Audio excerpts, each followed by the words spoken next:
Hello, everybody. Welcome back to the Som TV podcast. My name is Jason Wise. On today's pod, I am joined by our managing editor of the Som TV magazine, Nicole McKay, and we're going to be talking about Canadian wine. I regret to say this is the very first time I think we've had an in-depth conversation about Canadian wine. And to celebrate, we're going to have Canada's most famous son, Jason Priestley, and his partner, Terry David Mulligan, on to talk about their wine Q&A that they make in the Okanagan Valley. Before we do this conversation with the great Jason Priestley, I do want to say, go to somtv.com and subscribe. It is $49.99 for a year, and you can get the best entertainment in the wine and food world. Right now, we have a brand new Behind the Glass episode, which is a documentary covering 7 years of Ross Knoll Vineyards construction, from just a plot of land all the way to their second harvest. It was a long time coming, and I really think you guys are going to enjoy this. Nicole, before we bring Jason in, let's talk about Canada as a wine culture. You know, as an American, I've been to Canada many times, but I don't think of wine when I think of Canada. So you being up there right now, talk to me about what wine is like from a culture standpoint in Canada. Well, I can speak more to British Columbia specifically rather than the whole of the country because it's a large country. Yeah, that's true. It is quite large. Growing up in BC and, I spent some summers in the Okanagan, the winemaking culture there is large and the people support it wholeheartedly. It's very much about local economy, local families that are owning vineyards and making wine, and local businesses.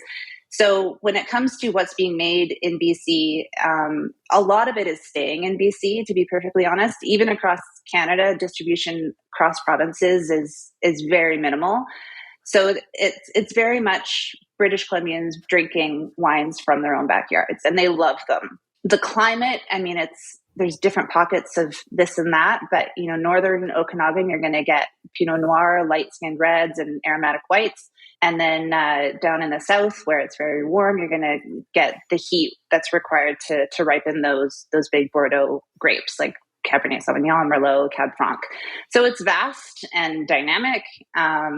And it's pretty fun. I think if I had to put numbers onto it for context, there's probably just over 10,000 planted acres across the province of BC. And if I'm remembering correctly, that's a fraction of what's in Napa Valley. So yeah. It's quite different. It's very vast and dynamic, like I said, diverse. But people up here love their wine. Would you say the region has an identity yet? I know it's quite new. I mean, we're talking there's been wine in some form there for a while. Totally. But as a commercial thing, does it have an identity yet as a region that stands out differently from others? I don't think so yet. It's working on it. And I think the geography of the Okanagan speaks more to its identity rather than actual expression, if that makes sense. Because there's so many different pockets and there's so much adventurous winemaking being done, I don't know if the world winemaking market can pinpoint what exactly is coming from the Okanagan yet.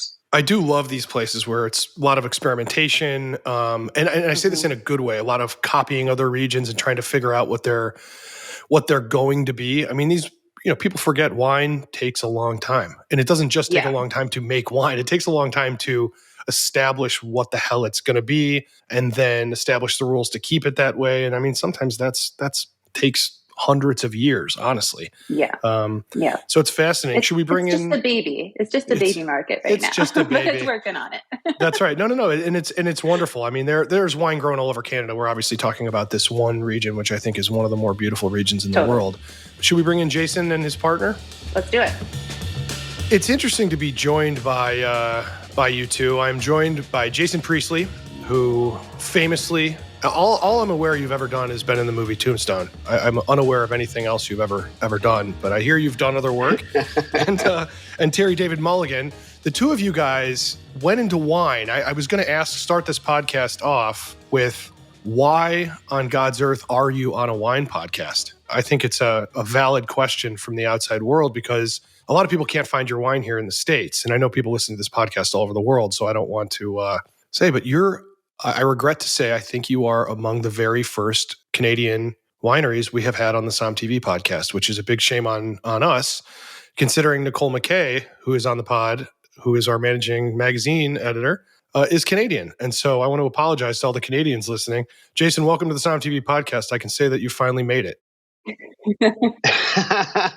Well, thank you, Jason. It's nice to be here and feel like I've finally arrived. Yeah, it's well, the Canadian wine industry is for people who don't know about the Canadian wine industry, it is a very vibrant industry. It seems to be based predominantly in southern British Columbia. In southern Ontario, there is an industry out in Nova Scotia as well, and there are some smaller pockets in other provinces as well. But those seem to be the big three. Terry may know of a couple other small ones. He actually lives in Canada. I of course pulled up stakes and moved to America about 35 years ago. But it is a very robust, very thriving industry up there. And Terry and I started producing wine up in Canada back in 2007. Me and a group of gentlemen bought a winery in southern British Columbia called the Black Hills Estate. We then sold that winery back in 2019 to a conglomerate out of Ontario called Andrew Peller Estates, and now Terry and I have started this new venture, Q&A Wine, with a winemaker again in southern the Okanagan Valley, Michael Mosney, and are very excited to be selling the wine now in BC and Alberta. And soon we'll be exporting some of the wine to America, so our friends in America will be able to access the wine. I wanted to ask about context about you and Terry and where your friendship formed. I mean, Terry is a broadcaster from Vancouver, so how did you connect with him initially? We were. Wait a minute. We're in the middle of the ocean. We're fishing. I'm out fishing him, so he starts to talk about wine, and he doesn't shut up about wine for 3 days. And eventually, at the end of it, we all of a sudden he had my interest in wine. That's where it all started for me. I did outfish him. I hope you were drinking during this. Of course we were. We had nothing but bottles of wine. I don't remember Terry outfishing me per se, but it's true. This whole thing started. Our adventures in wine together started with us fishing. Where were you, Terry? Hackeye Pass? Is that where we were? Out on the west coast of Vancouver Island? Do you still get those records at your front door for your radio show? And I said, yeah. He said, imagine if we did a wine show. People would be leaving bottles of wine on your front door. And I went, oh, I like that. So we came up with an idea, not unlike what you guys are producing on SOM TV. We came up with an idea to do a food and wine and travel show, and we called it Hollywood and Vines. And we traveled all over the world for the next, 4 years, 5 years. And 7 years total. It was 7 years total. Yeah, I guess it took a while. It took a long time to produce that. What did we do? 48 episodes, Terry. The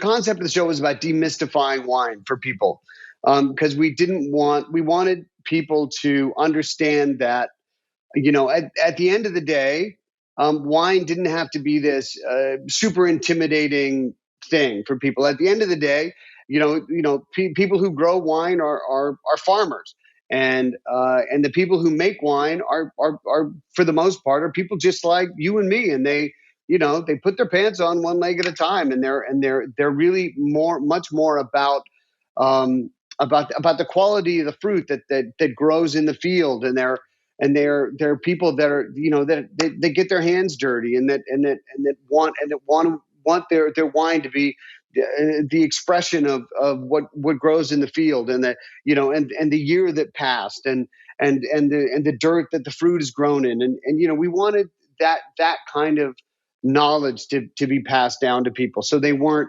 so when a wine list got dropped in front of them on a table, it didn't have to be this super intense experience, and it wasn't so intimidating. And when a sommelier came over to them to talk to them, we would go talk to sommeliers and say, like, how should people talk to you, and what kind of information are you looking for from people, and how does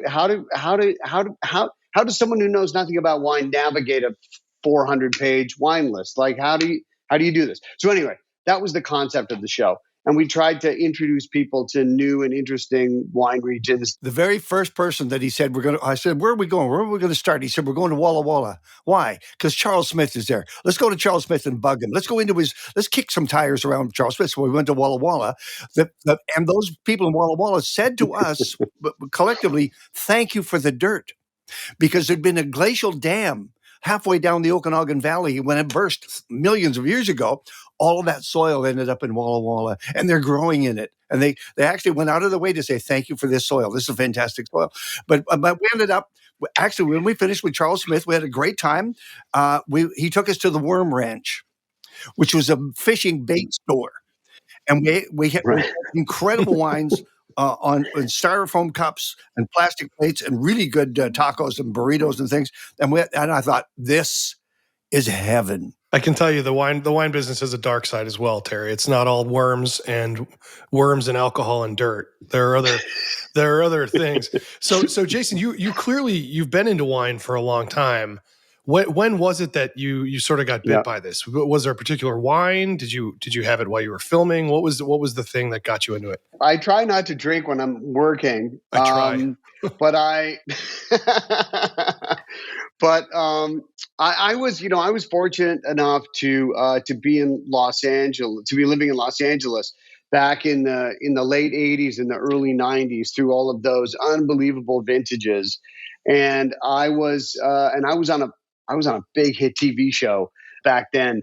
And I would, on my weekends off, I would drive up to the Napa Valley. And so I got exposed to all of these unbelievable big reds and beautiful crisp whites up there in the Napa Valley and, in the early 90s. And I had the great fortune of, because I was pretty high profile back then, I had the great fortune of, I was in Camus one day and Chuck Wagner happened to be walking through the tasting room, and I guess his daughter was a big fan of my show, and he pulled me out of the tasting room and took me back into the aging cave, and I went barrel tasting with Chuck Wagner in the Camus aging caves, and he taught me about what kind of barrels they used and the difference between toasted heads and not toasted heads, and a heavy toast and a light toast and a medium toast. And I sort of got backstage access to a lot of things that as a very young man. I mean, I was barely 21, 22 years old, and I got access to a lot of things in the wine industry that a lot of people my age didn't get access to, and that really opened my eyes and opened my palate and my taste buds to things that made me a lifelong fan of wine, and it's never let go of me. Jason, as you continued on your learning journey through wine, and since Napa was kind of your first opening into the industry, did you later taste old world wines like from France and Italy and be like, oh, that reminds me of this wine from Napa, as opposed to most people who go through wine start in Europe and old world, and as they taste new worlds, their references go back to the old world. So yours was kind of the opposite. Yeah, I did. I sort of engineered it backwards. But then I made a great contact at Butterfield and Butterfield, again, sort of in the mid 90s, and he gave me a great education into old world wine. He ran the wine department at Butterfield and Butterfield, and so I started buying a lot of wine through him, and he was a great educator for me and taught me about the difference between first and second and third and fourth and fifth growth French Bordeaux's, and taught me about Italian wines and taught me about Spanish wines. And he was a great educator. And, so I've been very lucky to have great teachers throughout my wine drinking life. And what did he do with all that knowledge? When he had time between shoots, he would go to wine sales, estate sales, and he would sit in the audience and he'd buy cases of wine that he would store away and not see. He would leave in New York and he'd be living in Los Angeles, but he had those wines. And so he told me stories about what he was buying, like whole cases of stuff I had never heard about. But all of a sudden I decided to do some digging around. He was my educator. Oh, that's great. So so we can call it the show. I mean, you were on 90210, and I do have to say this. The minute, I don't know if all the women in my life could just smell that I was going to interview you, Jason, but everybody came out of the woodwork and they were like, Holy, I mean, I've interviewed some of the biggest players in the NBA, all sorts of stuff, and nobody cares in my family. I go to interview Jason Priestley.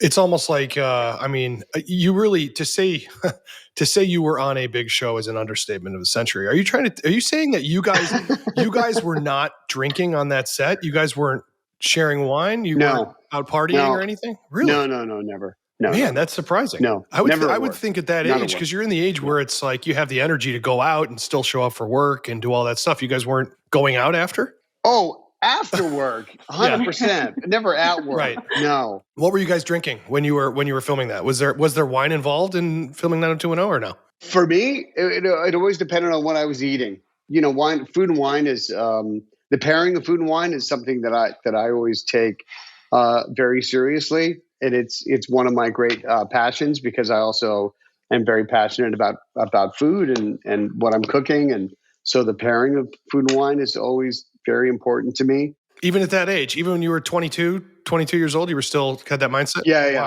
Okay. Yeah. Just I understand being Canadian, it makes a lot of sense, but you now living in the States, why did you and Terry decide to make wine up in the Okanagan? Talk to me a little bit about that region. I think it's, first of all, I'll just really quickly say, I think it's one of the most beautiful wine regions in the world, but most Americans do not know much about it. So why did you choose the Okanagan, or did it sort of choose you, Terry? First of all, just so you know, the Okanagan Valley is the very northern tip of the Sonora Desert. It's a desert. And you think, a lot of people think it stops at the border or just doesn't get that far. It's a desert. The diurnal shift is as much as 30 degrees between the day and the cold at night. It's fantastic, gives us fresh wines. But the deal is, we were shooting in the Okanagan. We had shot outside of Ensenada in the Guadalupe Valley, and we'd gone to the other coast. But we decided to do 3 or 4 shows in and around the Okanagan. And watching on the Travel Channel out of the UK and London, in Croatia and Slovakia, was Michael Mosney, who was making wines on a massive scale with a small boutique winery off to the side. And he and his wife, Martina, saw this and went, A, look what they're growing there, and B, there's no pollution. Look, it's beautiful. So they got on a plane, they came over, they drove up and down the valley. They went back to Slovakia and they sold everything, and they changed their life. They came to the Okanagan Valley. They bought some vineyards, started making Winemaker's Cut. All of a sudden, we were seeing this Winemaker's Cut brand all over the shelves. And I finally saw him at a wine pour and said, "Where did you guys come from?" He said, "You don't know the story then, do you?" "No. We saw you. We came. We changed our lives. We're here because of you." And 2 years later, he said to me, and I passed it on to Jason, "Why don't we make a wine together?" And the first thing Jay said was, "Well, what's he got?" He says, "He's got 5 barrels. He's got a Bordeaux blend in barrel." And we went, "Yes, yeah." So that's what happened. So you guys, the idea started off really with red, right? You were like, we want to try to emulate kind of a Bordeaux style. Yep, Q&A. You're holding up the bottle. So why did you start there? I mean, that's a pretty ambitious place. You started because he had the wine in barrel, or because that's what you wanted to do? He was very excited about that fruit that he had just put in barrel from a new vineyard that he had contracted with, and he had, it was just all in barrel and it was all separated, and it was something that we could work on a blend together and come up with a blend for that Bordeaux blend. Doing a Bordeaux style blend was something in the Okanagan, was something that I was very familiar with. The Black Hills Estate, that I was part of the ownership group for 12 years, that one of our big flagship wine was a Bordeaux style blend that we were very successful with there. So it was a type of wine in that region that I was very familiar with making. So it was, for me, it just felt like a very natural fit for us to all do together as our first wine. Love it. How do you stand out with a wine like this? Because I think it's not that it's a crowded market. It's just difficult to get the word out. And I'm sure you having a little bit of notoriety helps. And I'm sure Terry being very popular up in Vancouver. But still, how do you get the word out about this wine? Is it a challenge growing wine in Canada versus doing it in Napa or something like that? What are your challenges, and how do you get it out known? It's the same challenges that you would have in Napa, Sonoma, wherever. Same challenges. You got to take care of your grapes and your process, the barrel program, all of that. But the cool thing is that Michael brought with him those smarts. He knows where the sweet spot is, and we went through a blending process where we had a virtual taste off, and eventually I think it was bottle number 2. But that was the bit. That was it, and we went with that. You got instinct, Jay. We also had to push Michael sort of out of his comfort zone with the style of wine that he makes. He makes wine in a very restrained, Eastern European style where he sort of lets the fruit do the talking. And we wanted to make a wine that was bolder than he was used to making, and had more oak influence on it, had more bottom end than the other Bordeaux style blends that he had made under his other winemaker's cut label. I brought a lot of the knowledge that I had from our previous winery, that I had gleaned from our winemaker, and things that I knew that worked well for us at Black Hills to help give our wine more more bottom end, more grip, deeper tannins. Because we didn't want our wine to just sort of be a carbon copy of anything else that he had done at Winemaker's Cut. We wanted it to stand out and be something individual, and hopefully something elevated from the other wines that he had made before. I just wanted to speak a little bit about the Okanagan from a global perspective, because it's still a relatively new region. I mean, it's only been making wine commercially for a few decades, several decades possibly. Yeah. And up in the northern part of the valley, where Pinot Noir and aromatic whites are specifically more popular, the red blend is being grown in the south, where it gets the heat. Yep. So what about, when we're marketing this wine, hopefully to the States one day, and maybe beyond, what about this wine speaks to what the Okanagan is about? It's about that particular area. Because if you grow 10 kilometers away, if you grow 1,000 yards away, it's going to be a different wine. It's actually the craft of the blend. It's the growing, it's the farming, it's the sustainability, it's the organics. It's all of that. But it's the smarts of Jay to know when you hit that spot, when that sweet spot comes along, says, that's it, that's your wine right there. And you only get that from tasting great wines. And also the fact is that the wine told us what it wanted to be. I mean, we just set it in motion, and actually, it's interesting when your name's on the damn label. It's kind of it's a different ride, not on the front, but on the back. Still, it's small and it's a signature, but still, your name's on the bottle. You take great care before you send it off to the world, and it's going to find it absolutely will find its fans and will become a favorite. What kind of impact does it have, Jason? I mean, just to ask bluntly, for you having such a well-known name, what kind of impact does that have on your brand awareness? Because I've spoken to a lot of, I really hate the term celebrities, but like people who you come in with some cachet and it helps at one point, and then it's sort of like you want the wine to be able to speak for itself. Yeah. And I'm curious to what kind of advantage and maybe even disadvantage that is to have your name associated with the wine. I feel like you're right. It can be an advantage. It can also be a disadvantage, because I feel like having my name associated with the wine can open a door, but the juice in the bottle has to deliver. Otherwise, that door is going to get slammed just as quickly as it would with nobody's name attached to the wine. Like if my daughter wanted to be in a movie, the fact that her last name is Priestley might be able to get her an audition, but she still has to deliver in the audition, or she's not going to get the part. I feel like the wine is it may be nepotism wine, but it still has to deliver. I was going to say, is this Nepo wine? What are we doing here? The juice in the bottle still has to be great juice. You know what I mean? I mean, it's got a great story to tell, and everybody loves to be able to go to a dinner party and and hey man, this is Jason Priestley's wine. It's super cool, right? And put that bottle on the table and be able to tell a great story. But the juice that's in the bottle still has to be good juice. Otherwise, what's the point? By the way, Jay's standards are extremely high. There's no fooling around. You either make the mark or you don't do it. Well, I see the painting behind him. I can tell his standards are through the roof. There's absolutely no question this guy has an eye. So how much wine are you guys actually producing? That vintage of Q&A, which was our 2020 vintage, we produced 670 cases. 670 cases. So you guys will be profitable in 2075, right? That's right. That's right. Yep. Okay, It's the old story. The best way to make a small amount of money in the wine business is to start with a large amount of money. Yes, don't get me started on starting a streaming service, but We have a white coming. nice. And so what is your white? I mean, so obviously the Bordeaux blend speaks for itself. It's a Cabernet, Merlot, that kind of base. But what white did you guys go with? Q&A, RMV, Roussan, Marsanne, Viognier. Look at that. So you guys went all Rhone blend on your white. Yeah. Is there a reason for that? Why that and not something more name checked like Chardonnay or Sauv Blanc? It was some newly contracted fruit that Michael had that he was super excited about, and he was really excited to try to make a wine with it. To make a wine with it, and he kicked us down a few samples of things that he was thinking about, and one of them was so outstanding that we were just like, oh, that's it right there. Don't touch it. Put it in a bottle.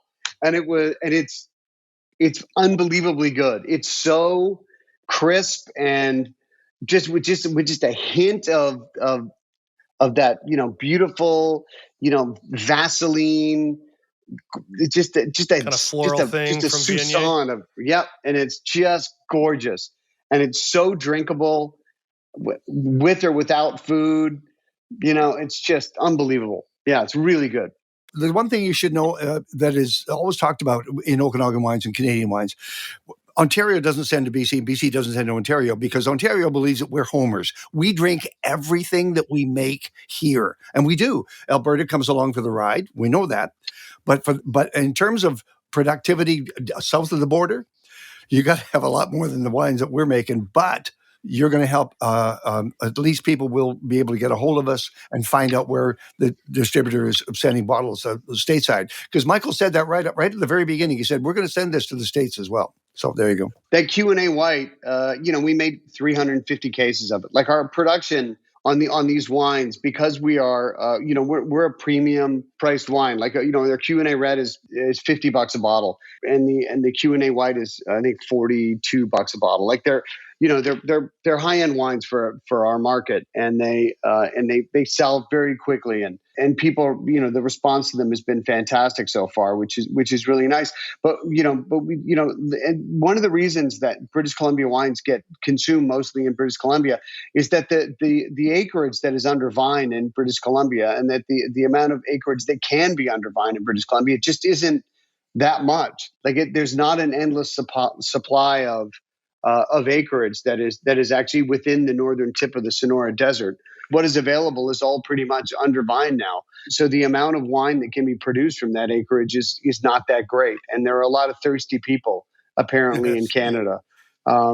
As Nicole can attest to, Canadians like to drink because the winters are cold and they're long. There's still snow on the ground here, to be honest, in Calgary. So if you're in Canada, where can you get the wine? I mean, I know in the States it's coming. QA.wine.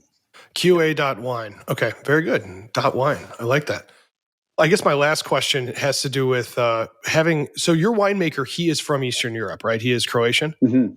Yeah. I mean, you guys must, I can't imagine you don't ever butt heads. I mean, I know several Croatians, and I can tell you they're not exactly the most passive group of people I've ever met in my life.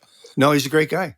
Right, Jay? Yeah, he's super cool, super level-headed. The one thing that he draws a line in the sand on is using Eastern European oak in his oak regimen always. Slovenian, is that? Yeah, yeah, Slovenian oak. That's what he likes to use. So we use a combination of French and Slovenian oak in our aging regimen. Yeah, that's great. No, that's a unique thing. You don't see that a lot, I'm sure, up there. Yeah, it's kind of cool actually. I kind of like what it does to the wine. As I mentioned off air before we started this, we're recording this on my birthday, and I have to do this because one of my absolute favorite films is Tombstone, and I know you were in Beverly Hills 90210 and several other films, Calendar Girls and all this stuff, but for me, Jason, my money and most of my tattoos are about the film Tombstone. So I have to do 2 minutes with you just to ask you some questions about what that set was like. Because obviously I could do like 40 hours of podcasting on that film. And I want to ask you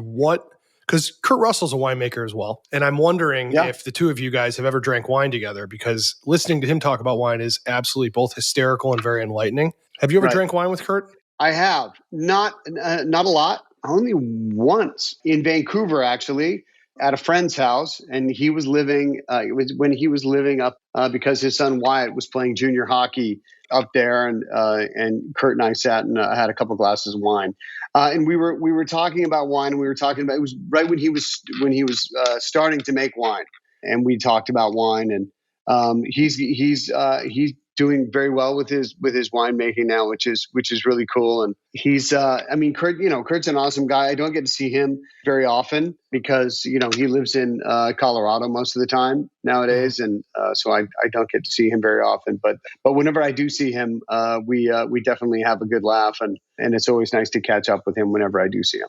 All right, so this is my $1 million question: who actually directed that film? Who was the real director of Tombstone? I know there was a replacement, and then George Cosmatos came in, but the rumor is Kurt Russell effectively directed this film, and I need this dispelled for me. You need it confirmed. Yeah, I want to know. I mean, you were on set, and I know that the set was tumultuous, to say the least. Produced a great film, but who directed Tombstone? George has passed away. You can tell the truth. Yeah, Kurt really directed the film. He was really the driving force behind that film, and he was really directing that film. See, this is what you get to do on your birthday. That's your birthday present, Jason. That's it. Yeah. I mean, you got your answer. Yeah. If there were 3 or 4 sets in the history of filmmaking that I could have been on, I would probably put Tombstone in that list of movie sets I would have wanted to be on, cast and all. So it was pretty cool. Like we had. I mean, as tumultuous as it was and how difficult it was at times, there were also a lot of times when we were all just having a really good time. How many days were we sitting around the old Tucson studios, and me and Powers Booth and Sam Elliott and Bill Paxton, and we were all sitting around, playing cards and drinking whiskey and waiting for them to set up a shot. It was super, super fun. Was it real whiskey you guys were drinking on set, or was it something you drank there? I can neither confirm nor deny those allegations at this time. There may have been some real whiskey drank on that set. Anytime you mix whiskey and Billy Zane, I think that you've got a winning combination. Billy was hardly there. Billy got shot right away. He was hardly there, but this is all I want in life. This is the best. There may have been some whiskey consumed on that set. This is great. Well, it's truly an honor talking to you guys. I just want to thank you for your time, and I want everybody in Canada to get out there and get Q&A wine. QA.wine. Fantastic stuff, gentlemen. Thank you so much for your time. Happy birthday! Hey, thank you. Yeah, so happy much. birthday, Jason. Yep, I am. I'm going to go watch Tombstone and drink some wine right now. I want to thank everybody for listening. I hope now that people think of Jason Priestley as Jason Priestley of the Som TV podcast, because that is his greatest accomplishment to this point. I want everybody to remember, go to somtv.com and subscribe and enjoy all of our great content. I want to thank Nicole McKay for joining us. Everybody, please be safe. And if you have the chance, get out there and get a bottle of Canadian wine, especially from the Okanagan. It is delicious stuff. All right. Talk soon.